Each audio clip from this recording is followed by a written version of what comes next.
आज हम पढ़ेंगे electrical circuit of a domestic refrigerator. When the electric supply is connected to the refrigerator, मतलब जब इलेक्ट्रिक सप्लाई हमारी कनेक्टेड होती है रेफ्रिजरेटर को, the current passes through the thermostat switch. तो हमारा करंट पास होता है थ्रू थर्मोस्टेट स्विच, ठीक है, to the thermal overload relay. यहाँ से हमारी थर्मल ओवरलोड रिले से जाता है वो, ठीक है। यहाँ से होता हुआ वो स्टार्टिंग रिले में जाता है, हमारी स्टार्टिंग रिले C1 और C2 से, फिर वो मेन वाइंडिंग में जाता है M1 और M2 में ऑफ द मोटर।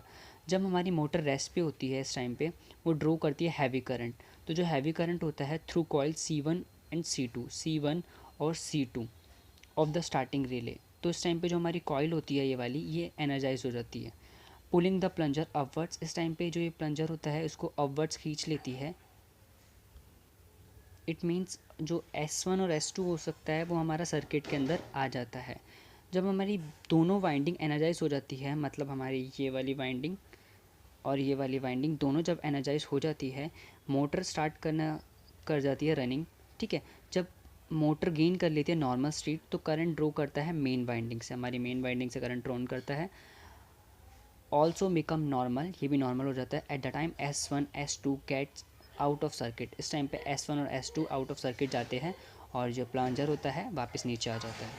तो अगर आपको ये वीडियो अच्छी लगी तो उसको लाइक कमेंट करें, और अगर आप कोई टॉपिक चाहते हैं तो कमेंट करके मुझको बताएं और चैनल को सब्सक्राइब करें।